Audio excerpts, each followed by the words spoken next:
Stage Pass, Institute of Gaming. For more details, contact 7093965965965.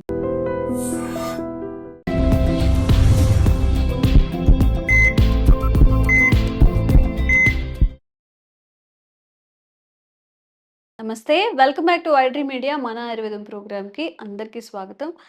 So quinoa rice celebrities అయితే అసలు most ఎక్కువ దీన్నే తీసుకుంటారు. సంహౌ హీరోస్ కూడా ఇంపోర్ట్ చేసుకొని మరీ తింటారు అని చెప్తుంటారు.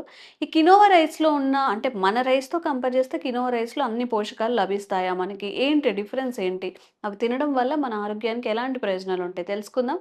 ప్రస్తుతం అంతా ఉన్నారు వంటింటి చిట్కాలకు కేర్ ఆఫ్ అడ్రస్ అయిన చిటిబొట్ల మధుసూదన్ శర్మ గారు. గత 35 ఏళ్లకు పైగా కూడా ఆయుర్వేద వైద్యాన్ని అందరికీ అందిస్తున్నారు. సో ఈ విషయం మీద మనం ఒక క్లారిటీ తెచ్చుకునే ప్రయత్నం చేద్దాం. నమస్తే సార్, ఎలా ఉన్నారు? బాగున్నానమ్మా. సార్, కినోవా రైస్ ఇప్పుడు సింగిల్ పాలిష్డ్ రైస్ అని చెప్తున్నారు, దంపుడు బియ్యం అని చెప్తున్నారు, ముడి బియ్యం అని చెప్తున్నారు. వీటన్నిటిని మించి కూడా కినోవా రైస్లో అన్ని పోషక విలువలు ఉంటాయా?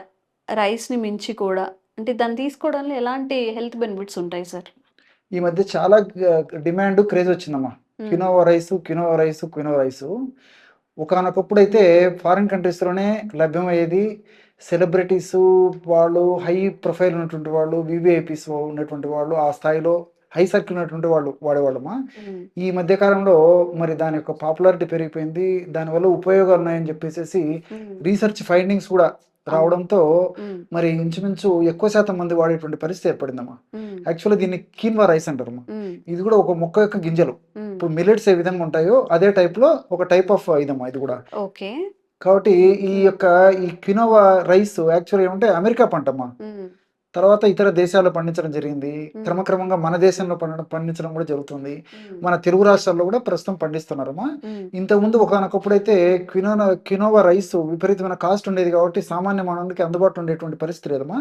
క్రమక్రమంగా దాని యొక్క ఖరీదు కూడా తగ్గుతోంది. ప్రస్తుతం అయితే ఇంచుమించు ఆవరేజ్ గా కినోవా రైస్ ఒక కిలో 150 రూపాయల నుంచి 200 వరకు ఉందమ్మా.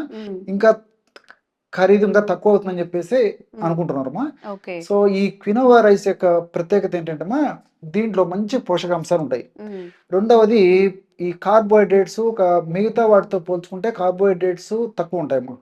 సర్వసాధారణంగా ఈ మన రైస్లో పోల్చుకుంటే కార్బోహైడ్రేట్స్ ఎక్కువ ఉంటాయి. సో ఈ క్వినోవాలో కార్బోహైడ్రేట్స్ తక్కువ ఉంటాయి.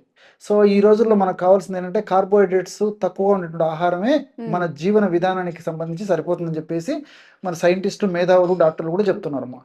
సో ఉదాహరణకి 100 గ్రాములు క్వినోవా రైస్ తీసుకుంటే 64 గ్రాములు కార్బోహైడ్రేట్స్ ఉంటాయి. తర్వాత ఒక 14 గ్రాములు ప్రోటీన్స్ ఉంటాయి. అట్లే ఫ్యాట్స్ వచ్చేసి 6 గ్రామ్స్ ఉంటాయి. ఫైబర్ వచ్చేసి 7 గ్రామ్స్ ఉంటుందమ్మా. వీటితో పాటు ఐరన్, తర్వాత phosphorus, magnesium, manganese, folic acid ఇలాంటివన్నీ కూడా అనేక రకాల పోషకాంశాలు కూడా ఉంటాయమ్మా.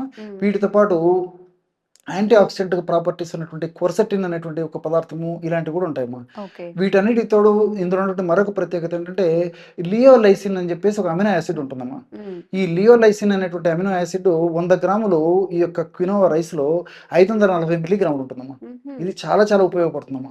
అది ఎలా కూడా నేను చెప్తాను. సో ఇంత గొప్పగా ఉన్నప్పటికీ, ఇంత పోషకాంశాలు ఉన్నప్పటికీ క్వినోవా రైస్ యొక్క దీని యొక్క పరిధులు ఉన్నాయమ్మా. అంటే కాయ కష్టం తక్కువగా చేసేటువంటి వాళ్ళు తక్కువ తీసుకోవాలి. తర్వాత నీడ పట్ల ఉద్యోగ వ్యాపారాలు నిర్వహించే వాళ్ళు తక్కువగా తీసుకోవాలి క్వాంటిటీ. అదేవిధంగా శారీరక శ్రమ తక్కువగా ఉన్నటువంటి వాళ్ళు తక్కువ క్వాంటిటీ తీసుకోవాలమ్మా.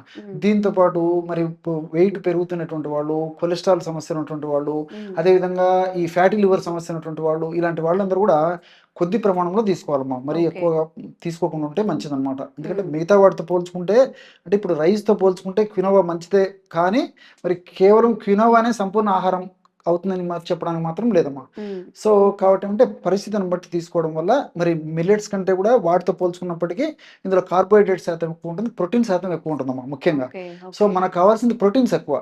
సో మిగతా రైస్ పదార్థాలతో మిల్లెట్స్తో పోల్చుకుంటే చాలా వరకు దీంట్లో ప్రోటీన్స్ ఎక్కువ ఉంటాయి కాబట్టి దీనికి డిమాండ్ కూడా బాగా పెరిగిపోతుందమ్మా. అది దీనికి సంబంధించి. సో సరే, లియోలైసిన్ గురించి చెప్తాను చూడమ్మా.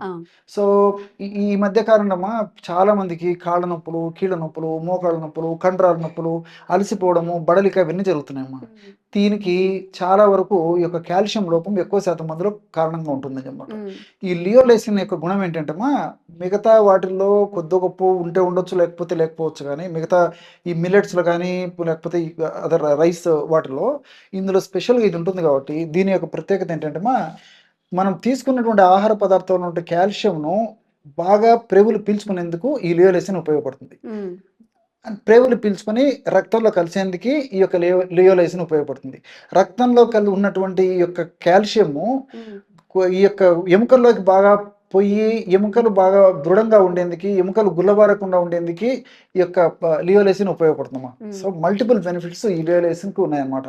అదేవిధంగా ఈ లియోలైసిన్ ఇంకోటి ఏం చేస్తుందంటమ్మా, ఈ కిడ్నీస్ కాల్షియంను ఒక ఫిల్టర్ చేసేస్తాయమ్మా. ఫిల్టర్ చేసేసి మళ్ళీ కొద్దిగా రక్తంలోకి తీసుకుంటాయి అన్నమాట. దీన్ని మళ్ళీ సద్వినియోగం చేసుకొని మళ్ళీ బోన్స్కు ఇతర బాడీకి అవసరాలకు ఉపయోగపడేట్లు ఈ రీఅబ్జర్ప్షన్ ప్రక్రియలో కూడా ఈ లియోలైసిన్ ఉపయోగపడుతుంది అనమాట.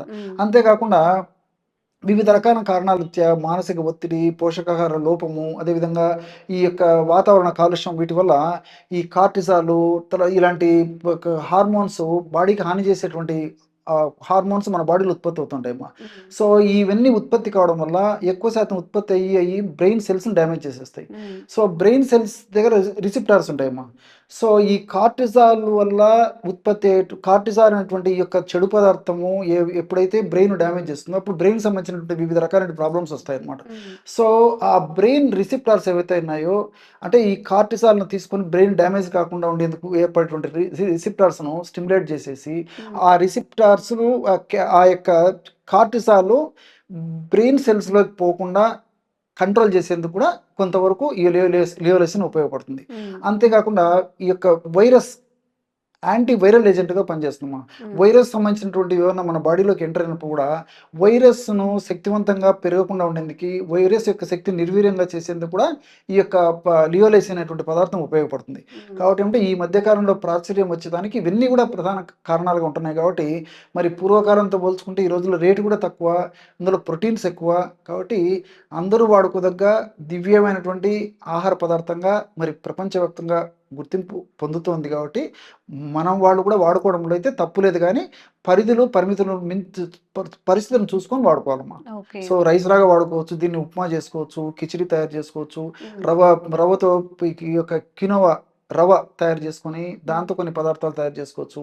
తర్వాత క్వినోవా పిండితో తయారు చేసుకోవచ్చు, క్వినోవా రైస్ లాగా వండుకోవచ్చు. సో ఏ పద్ధతిలో క్వినోవాను కూడా సద్వినియోగం చేసుకోవచ్చుమా. బట్ నేను చెప్పినట్లు ఏమంటే కొంతమంది మాత్రం కొద్ది ప్రమాణంలో తీసుకోవాలమ్మా. సో క్వినోవా తినాలా వద్దా, రైస్తో పోలిస్తే ఎలాంటి బెనిఫిట్స్ ఉంటాయి? మీ అందరికీ క్లారిటీ వచ్చిందని అనుకుంటున్నాను. సో సార్ ద్వారా అండ్ ఇంకొంత అవేర్నెస్ కల్పించే వీడియోస్ చేస్తూనే ఉంటాము. Thank you sir, thank you so much. Okay. Sir, one life lesson what medicine has taught you. Whatever you can do without expecting. But I really believe మన positive attitude ఉంటేనే మనం ఏదైనా సాధించగలం. గట్ని మనం కరెక్ట్గా డీల్ చేసినట్లయితే అది మనకి పాజిటివ్ హార్మోన్స్ని రిలీజ్ చేస్తుంది. షుగర్ వచ్చిన వాళ్ళ పరిస్థితి ఏంటి? పొట్ట దగ్గర పెరిగితే దాన్ని ఆండ్రాయిడ్ అంటారు, ఆండ్రాయిడ్ ఫోన్ కదా. అసలు థాట్స్ ఎందుకు వస్తాయి? బ్రెయిన్ డెడ్ అంటే దానికి ప్రపంచం అంతా కూడా కొన్ని నిర్దిష్టమైనటువంటి లక్షణాలు ఉంటాయి. మానసికంగా ధైర్యంగా ఉంటే క్యాన్సర్ జయించవచ్చు. You are a doctor for a cause sir, అంతే. వాళ్ళకి వచ్చిన ఆదాయం కాకుండా ఫ్రీ సర్వీస్ ఎంతమందికో చేస్తారు.